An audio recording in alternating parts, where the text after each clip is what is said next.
नमस्कार, आप देख रहे हैं मीडिया तंत्र में आपके साथ चित्रा। आइए करते हैं खबरों की शुरुआत।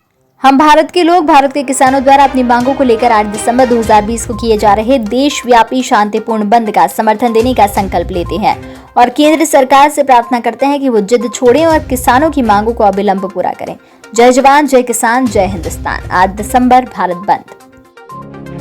एक किसान क्या होता है जानते हैं आप? आपने हमने सबने ये सुन रखा है कि हमारा देश कृषि प्रधान देश है, यानी देश की लगभग आधी आबादी से ज़्यादा लोग या तो किसान हैं या खेतीहर मजदूर हैं। देश की अर्थव्यवस्था को पटरी पर चलाने का सबसे महत्वपूर्ण काम किसान ही करते हैं। किसान की मेहनत देखना है तो एक बार उसके खेत तक होकर आइए और देखिए कितनी विपरीत परिस्थितियों से निकलकर एक किसान की अग्नि परीक्षा के बाद खाद्यान्न आपके घरों तक पहुंचता है। कड़कड़ाती ठंड, जला देने वाली गर्मी और बहा देने वाली बरसात में खेतों में काम करते किसान को देख लीजिए, आपको पता चल जाएगा कि फसल उगाना किसान के लिए कितना कठिनाइयों और जोखिम भरा होता है। लगभग 65% से भी अधिक किसानों के पास 2 बीघा से भी कम जमीन है और इन छोटे और सीमांत किसानों को सब्सिडी मिलना तो दूर, खेतों में पानी व तैयार फसलों को बेचना भी बहुत बड़ा और मुसीबत भरा काम होता है। किसान प्राकृतिक आपदा झेलकर खुद के बच्चों का भविष्य ताक में रखकर किस तरह से आपके परिवार का पेट भरने के लिए अनाज उगाता है, उस तकलीफ की कल्पना भी नहीं की जा सकती। ये ठीक है, आपने 2014 में अपनी पसंद का प्रधानमंत्री चुना था, लेकिन उस गलत पसंद को जायज ठहराने और खुद को बहलाने के लिए कब तक आप किसानों, मजदूरों और आम नागरिकों का मजाक उड़ाते रहेंगे? हाँ, एक बात और, कुछ लोग सरकार की नाकामियों को छुपाने के लिए आंदोलनरत नागरिकों को पाकिस्तानी और खालिस्तानी बताकर बदनाम करने की साजिश रच रहे हैं, लेकिन ये सभी बातें झूठी हैं और किसान आंदोलन को कमजोर कर खत्म करने के लिए सत्ता पक्ष द्वारा प्रायोजित रूप से फैलाई गई अफवाहें मात्र हैं।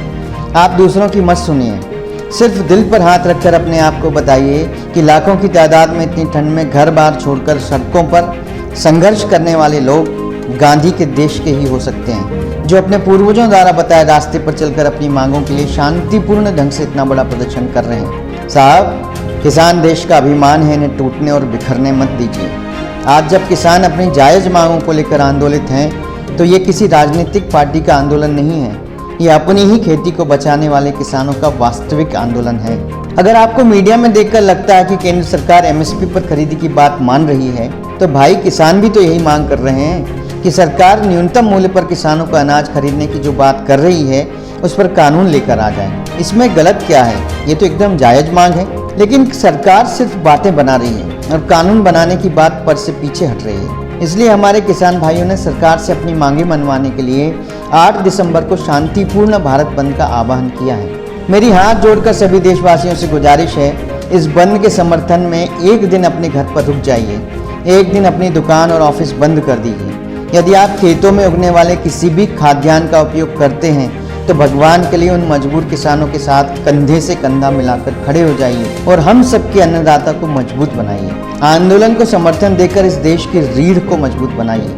आइए हम सब मिलकर एक संकल्प लें कि हम भारत के लोग, भारत के किसानों द्वारा अपनी मांगों को लेकर 8 दिसंबर 2020 को किए जा रहे देशव्यापी शांतिपूर्ण बंद का समर्थन देने का संकल्प लेते हैं और केंद्र सरकार से प्रार्थना करते हैं कि वे जिद छोड़ें और किसानों की मांगों को अविलंब पूरा करें। जय जवान, जय किसान, जय हिंदुस्तान।